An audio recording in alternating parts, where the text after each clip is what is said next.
네, 교육은 사람을 바꿉니다. 이 사람이 바뀌면 사회가 달라지고 또 나라의 미래도 함께 변하게 마련인데요. 그래서 교육을 백년지 대계라고 부르는 것 같습니다. 오늘은 이렇게 중요한 교육 정책을 총괄하고 있는 분을 특별하게 스튜디오에 직접 모셨습니다. 이은혜 사회부총리 겸 교육부 장관님 어서 오세요. 안녕하세요. 안녕하세요. 오랜만에. 안녕하세요. 네, 지금 유튜브에 반갑습니다. 손을 예. 흔들고 계십니다. 네. 네, 저희 원래 유튜브 수요일 날 잘 안 하거든요. 아, 예. 근데 부총리님 나오신다고 해가지고요, 특별히 준비를 했습니다. 고맙습니다. 네, 그 여쭙고 싶은 현안이 굉장히 많아요. 그런데 네. 이제 요즘 그 뉴스 보면은 제일 많이 눈에 띄는 게 역시 강사법. 그렇죠. 네. 네, 국무회의에서 통과가 됐는데요. 그동안 신경 많이 쓰셨죠? 예, 어제 이제 그 시행령이 통과가 됐고요. 네, 그 동안에도 그 강사 쪽 대표들, 그러니까 네. 노조 대표들, 네. 또 대학직 대표들과 저희가 이 수십 차례 회의를 해서 네. 시행령과 또 운영 매뉴얼을 함께 만들었습니다. 네. 어제 브리핑을 할 때도 같이 참석을 해서 그분들이 같이. 네, 네네. 그렇게 브리핑을 했고 여러 가지 좀 이제 각자의 입장에서 보면 부족한 게 있고 어려움은 있으나 네. 강사들의 고용을 안정시키고 또 처우를 개선해서 대학 교육의 질을 높인다. 네. 그리고 그것이 이제 또 대학의 경쟁력이라는 것이 국가의 경쟁력이기도 하지 않습니까? 네네. 그래서 그런 큰 의미에서 사회적 합의 또 네. 당사자들 간의 합의를 통해서 이루어졌다는 점에서 네. 의미 있는 진전이 아닌가 생각하고 있습니다. 네. 이 강사법이 수년간 계속 뭐 유예되거나 네, 하지 네. 않았었잖아요. 네. 그래서 그 굉장히 오랜 시간 동안 방금 말씀하신 것처럼 뭐 쉽게 말하면 이해 당사자들이 모여서 네, 대학 측 그랬죠. 관계자, 뭐 강사들 등 이제 얘기가 돼서 이렇게 국무회의까지 통과가 됐는데 당장 8월부터 시행하는 거 맞나요? 네, 8월 1일부터 이제 8월 시행이 1일부터요. 됩니다. 네. 그런데 벌써 언론 통해서 부작용 얘기가 나와요. 모든 법을 이제 통과시키면 이제 항상 장단점이 부각이 되는데 오늘 중앙일보를 보더라도 이런 제목이 있었어요. 10년 걸려 박사 따서 편의점 알바한다. 뭐 이런 제목도 있었는데 그동안 이렇게 수년간 논의를 해왔음에도 불구하고 왜 이런 기사가 나올까 좀 궁금해서요. 네. 이제 시행이 8월 1일부터이지 않습니까? 네네. 시행을 앞두고 올 1학기에 각 대학에서 강사들 강좌 수를 줄이고 그래서 이제 해고된 강사 일자리를 잃은 강사가 많았다 하는 현장의 걱정과 우려들이 많이 있었습니다. 네네. 이 강사법 자체가 2010년도에 네네. 한 시간 강사분이 시간 강사의 아주 굉장히 열악한 네. 그 처우들, 대학의 잘못된 관행들을 비판하면서 스스로 이제 목숨을 끊었던 일에서부터 네. 사회적 공론화가 시작됐고 네. 2011년도에 이제 법이 통과가 됐는데요. 네. 7년 동안 계속 유예가 되었던 겁니다. 그렇죠. 네. 그거를 정말 어렵게 수십 차례 회의를 거쳐서 합의해서 끌어냈는데 이게 이제 8월 1일부터 시작되는 거지 않습니까? 그래서 학문 후속 세대인 이른바 시간 강사들이 연구하고 강의하는 안정성을 보장해주기 위한 취지의 법이기 때문에 네. 이제 지금 아까 말씀하셨던 중앙일보의 기사라든가 이런 문제들이 지금은 있을 수 있고 또 혹시 현장에서의 그런 우려가 없진 않습니다만 네, 네, 네. 적어도 어제 합의해서 서로 노력하고자 한 부분들을 각자의 위치에서 최선을 다해서 노력한다면 네. 제가 아까도 말씀드렸지만 이 첫 발을 내딛는다는 네네. 의미에서 그런 부분들은 이제 좀 최소화되지 않을까 그렇게 기대하고 노력하고자 합니다. 네. 모든 법안이 양쪽 다를 100% 만족시키는 법은 없죠. 없으니까 네. 이런 어쨌든 지적은 뭐 언론에서는 나올 수 있다고 봅니다만, 네. 그런데 이제 시간 강사 노조 쪽의 입장을 네. 들어보면은 올 1학기에만 이미 한 2만여 명 정도 강사들이 해고됐다. 이런 얘기를 하는데 실제 2만여 명이 맞습니까? 이 정부에서 추산하는 거와 좀 다르다는 얘기도 저희가 있던데요. 사실 정확한 숫자는 아직 알 수가 구체적으로 없어요. 파악하기가 어렵습니다. 이제 네. 8월에 이제 대학에서 그 정보 공시가 돼야 이제 정확하게 숫자를 파악할 수가 있는데요. 네. 그러나 이제 2만 명이다 하는 거는 약간 심리적인 것까지를 포함해서 조금 이렇게 더 많은 숫자가 아닌가 생각되는데 그렇군요. 네. 그래도 현장에서 이제 일자리를 잃은 분들이 많이 생겨난 건 사실입니다. 네, 네, 네. 그런데 이제 그게 갑자기 올해 1학기에 갑자기 생겨난 문제가 아니고요. 지난 7년 동안에 계속 이제 그러니까 강사 숫자나 네. 강의 숫자나 이런 게 이제 좀 줄어들어 왔던 것은 사실입니다. 학생 네. 수가 줄거나 뭐 대학마다의 그런 차이가 있긴 합니다만 그런데 이제 강사법 시행한다고 하니까 일부 사립대를 중심으로 해서 네. 뭐 대형 강좌를 늘려서 강사들을 좀 줄이거나 줄인다던가. 네. 그리고 이제 겸임 교수나 초빙 교수들을 늘리면서 이제 시간 강사들을 줄이거나 이런 좀 약간 편법적인 것들이 있었던 것도 사실이라 네. 저희가 대학에 그래서 어제 대학 이제 대표들도 참석을 한 게 의미 있다고 생각하는 게요. 네. 대학 교육의 질을 높이고 학생들의 학습권을 보호하는 것은 대학의 기본적인 책무라고 봅니다. 네. 그래서 이 시간 강사들을 보호하고 처우를 개선하는 건 또 대학의 책임도 그렇죠. 마땅히 있다고 보기 때문에 네. 그 부분에 이제 대학도 함께 노력하기로 했던 거고요. 그래서 2만 명이다 이런 거는 조금 이렇게 이제 과도한 부분이 있기 때문에 네. 저희가 이제 일부 그러나 이런 문제들이 있었기 때문에 네. 또 이번 추경에도 일자리를 잃은 강사들이 최소한의 연구 지원을 받아서 네, 연구는 계속할 수 있도록 추경에도 지금 이제 280억 정도를 편성을 해놨거든요. 네. 네. 저희는 이제 학문 후속 세대라고 이렇게 이제 후속 명명을 세대라고 하는데 학문 후속 명명하시는군요. 세대, 예, 네. 그러니까 연구하고 강의하고 하면서 학문의 지속적인 발전을 위해서 노력하는 이런 전문가들이죠. 네. 이런 분들이 그래도 안정적으로 연구를 지속할 수 있도록 최대한 강의를 하지 못하더라도 그 연구비 지원이 될 수 있도록 네. 예산에서 좀 반영을 하고 있고요. 네. 그런 학문 후속 세대를 지킨다는 의미에서는 대학도 동참해야 할 또 책임이 있다고 봅니다. 그러니까 대학들이 비용을 줄이기 위해서 그동안 강사 수 혹은 강의 수를 줄이는 그런 추세가 있었고 특히 이제 강사법을 앞두고 일부 학교에서 조금 과도하게 그런 측면이 분명히 있었을 것이다. 근데 정확한 숫자는 아직 알 수 없다. 네, 8월에 되면 알지만 8월 되면 알수 근데 있다. 저희가 2학기부터는 그런 일이 없도록 하기 위해서 어제 이제 매뉴얼을 지침을 이제 합의하에 발표하면서 네. 대학에 이제 여러 가지 교육부에서 지원하는 사업들이 있는데요. 그런 이제 지원 사업들을 대학들을 이제 평가할 때 네. 뭐 대학에 이제 역량 진단을 한다거나 이제 대학 혁신을 위한 지원 사업들을 할 때 네. 이 강사들의 고용 안정을 얼마나 이제 잘하고 책임지고 있나. 있는가, 네. 강좌 수나 이런 것들은 적절하게 잘 하고 있는가 이런 네. 것들을 좀 평가의 기준으로 삼고자 합니다. 네. 조금 전에 그 280억 원 추경 얘기하셨는데요. 국회가 열려야지 되는 거죠. 그렇죠. 네. 그래서 저희가 여야 의원님들께 이번 추경은 사실 이제 시간 강사 이 문제도 280억 중요하지만 또 미세먼지 대책으로 그렇죠. 저희가 이제 올해 안에 초, 중, 고등학교까지 일반 교실에 공기정화 장치를 다 설치하겠다 네. 약속을 드렸기 때문에 올해 추경에 이제 초등학교 일반 교실 또 돌봄 교실까지 그 공기정화 장치 설치 네. 비용이 추경에 포함되어 있거든요. 이번에 다 들어가 있군요. 네. 그 공기 정확기까지. 예, 네. 일부. 그러니까 이제 일부. 교육청에서 이제 부담하는 것도 있고 이번 추경에 좀 신속하게 해야 되는 국립 네. 학교들이나 이런데 있는데 이제 그것도 빨리 추경이 다안 통과가 돼서. 돼야 네. 해서 국회가 좀 신속하게 열리길 기대하고 있습니다.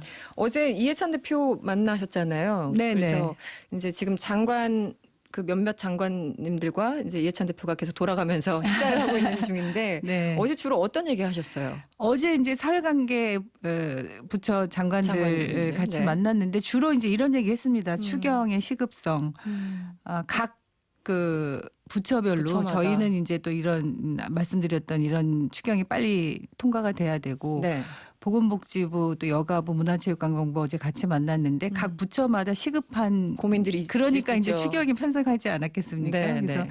추경이 좀 신속하게 통과가 돼야 된다는 좀 말씀을 드렸고 또 이제 법안이나 이런 것도 저희가 국회가 열려야 네, 네, 그렇죠. 이제 빨리빨리 처리돼야 되는 것들이 네. 있어서 그래서 그런 말씀을 주로 나눴습니다.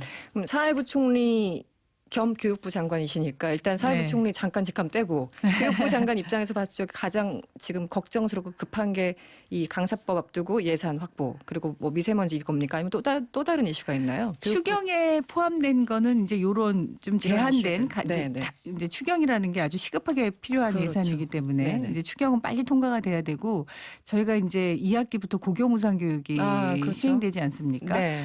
2학기는 이제 교육청에서 2학기 부는 지금 이제 교육청마다 추경을 편성해서 네. 부담하고 하면 이제 되는데 네.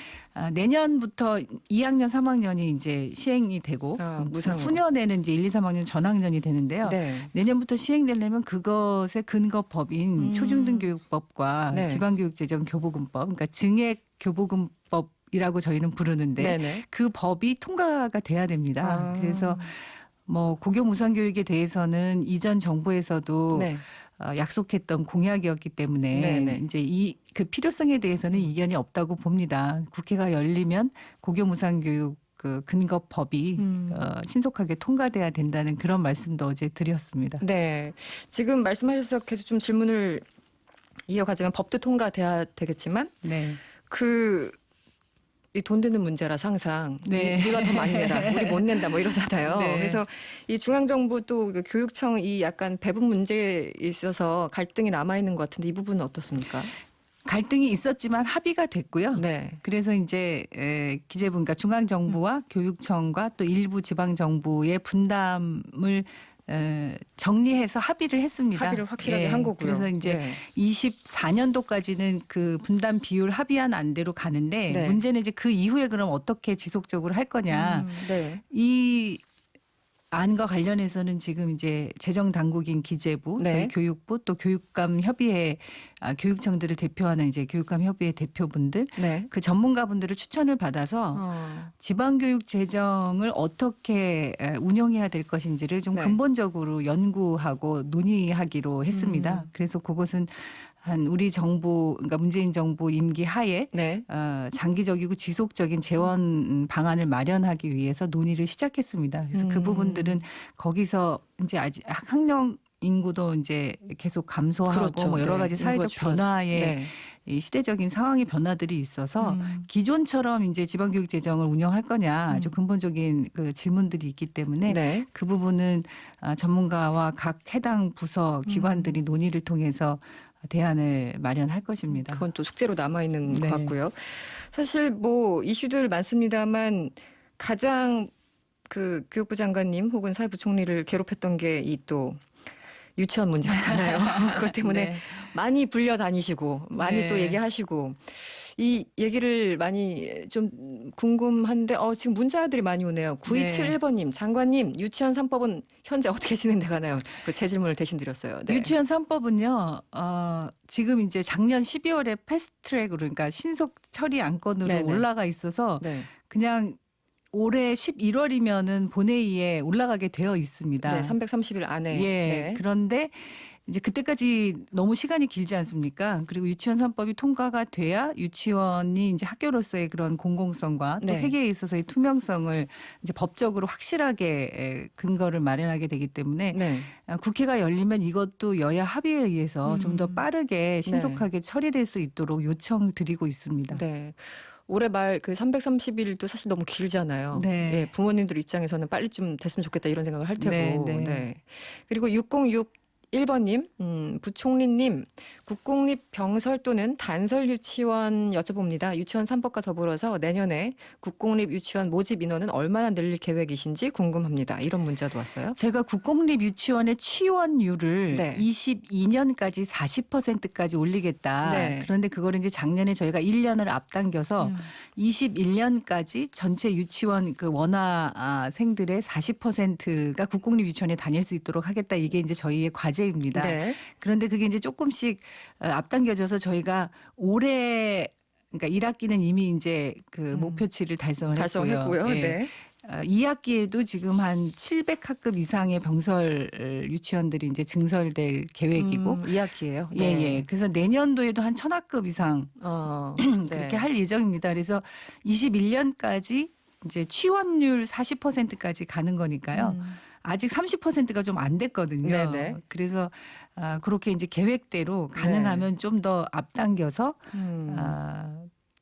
확충률을 하려고 하는. 노력하고 있습니다. 지금 그 부총리 되신 이후에 뭐 여러 가지 그러니까 내년까지 하기로 했던 거, 내후년까지로 했던 거 계속 지금 앞당기는 추세인 것 같아요. 네. 네. 뭐 여러 가지 이슈들 다 얽혀 있는데 또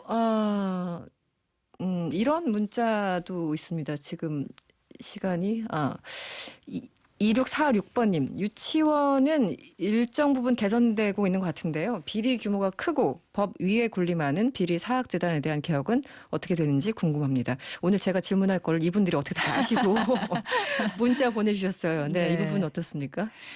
지금 저희가 이제 문재인 정부 출범하면서 교육부에서 사학혁신위원회라는 걸 구성해서 1년 반 이상 활동을 해왔습니다. 네네. 그래서 이제 이른바 비리 사학에 대한 제보를 받으면 감사도 나가고 조사도 하고 해서 네. 그런 결과를 모아서 이제 6월 달에 그 사학혁신위원회에서 저희에게 그 법 제도적인 개선 과제나 또 감사를 해서 결과가 나왔던 대학에 대한 조치나 이런 것들을 네. 권고하게 되어 있습니다. 네. 그래서 저희가 그 권고안을 받으면 그 권고안대로 어떻게 이제 제도나 법 개선은 뭐 그대로 대안을 만들고 네. 이른바 이제 비리 사학에 대한 조치들을 어떻게 취해 나갈 건가. 그리고 그 외에도 저희에게 제보가 들어오거나 네네. 이런 또 사학의 문제들이 여러 가지 있어서 네. 그 부분들은 이제 감사 이후에 이제 계획들을 좀 네네. 이렇게 자세히 좀 촘촘하게 잘 세워서 네. 국민들께서 걱정하시는 이 사학의 이 부정 비리 이런 것들을 좀 근본적으로 바로잡을 수 있도록 추진을 하고자 합니다. 근데 사실은 저 기억해요. 2000년대 초반 그때 무려 열린우리당 그때부터 해서 지금까지 네. 뭐 사학법, 뭐 사학 비리, 뭐 재단 비리 이게 사실 얼뜻 생각해도 벌써 한 10몇 년 전부터 지금까지 계속 해왔던 얘기인데 사실 역사는 더 오래됐겠죠. 과연 고쳐질까? 정부가 의지가 있나? 이런 생각 들거든요. 이 사학 비리는 왜 이렇게 안 고쳐지는 걸까요? 그때 2000년대 초반에 참여정부 당시에도 사학법이 통과가 됐었죠. 네네네. 그러다가 이제 당시에 새누리당인가요? 그 당시에 당시에 한나라당이었던 것 같아요. 한나라당인가요? 이게 네네. 이제 반대가 심했고 그래서 다시 또 이제 재개정안이 네, 개정안. 네네. 통과가 돼서 네. 예, 한나라당이 맞다는데요. 네. 제 기억은 그렇습니다. 네. 열린우리당 한나라당. 네. 네. 그래서 이제 다시 이제 과거로 되돌아갔지 않습니까? 맞아요. 근데 이제 네. 우리나라가 이제 사학에 대한 의존도가 굉장히 높다 보니까 네. 여전히 이제 그런 한계가 있는 것도 사실입니다. 그런데 이제 유치원 문제를 다루면서도 생각이 들었지만 우리 네. 국민들의 이런 공정성에 대한 또 정의로움에 대한 관심과 참여가 굉장히 높아졌기 때문에 네. 이렇게 부정과 비리, 불공정하고 부당한 것은 바로 잡아야 된다는 네. 국민들의 여론과 지지가 이제 유치원 문제도 이렇게 힘이 됐다고 보고 있고요. 네. 사학에서도 아마 이제 그런 문제가 드러나거나 네. 저희가 어떤 그 조치를 취하게 된다면 국민들께서 많은 관심을 가져주시면 힘이 여론이, 되지 않을까. 과거에 비해서는 확실히 여론이 비등해진 건 맞으니까요. 네. 네. 알겠습니다. 시간이 벌써 다 됐습니다. 그 청취자들 질문들 많이 들어왔고 답변을 또 해주셨고요. 마지막 이 질문. 부총리는 언제까지 부총리로 일을 하십니까? 국회로 언제 가십니까? 좀 개인적으로 궁금해서. 그거는 뭐 제가 개인적으로 결정할 수 있는 문제는 아니라서. 그럼 끝까지 같이 간다. 앞으로 한 3년 남았다. 뭐 이런 건가요? 아무도 모르는 건가요? 네. 그 7058번님 교육부 장관이 너무 멋져요. 외모 못지않게 국정일도 잘하시고 말씀도 잘하시고 응원합니다. 네. 너무 고맙습니다. 네. 마지막으로 한 말씀 뭐 부탁드립니다. 네. 교육은 우리 아이들이 학생들이 행복해야 하지 않겠습니까? 네. 행복한 교육을 위해서 또 부모님들이 국민들이 정말 믿고 안심하고 네. 맡길 수 있는 네. 유치원부터 대학까지 그런 행복한 교육을 만들기 위해서 최선을 다하겠다는 말씀을 마지막으로 드립니다. 네, 고맙습니다. 오늘 귀한 시간 내주셔서 정말 감사하고요. 지금까지 유은혜 사회부총리 겸 교육부 장관 만나봤습니다. 오늘 고맙습니다. 고맙습니다. 여러분의 퇴근길을 꽉 채워드립니다. 평일 저녁 6시 5분 이승원의 세계는 그리고 우리는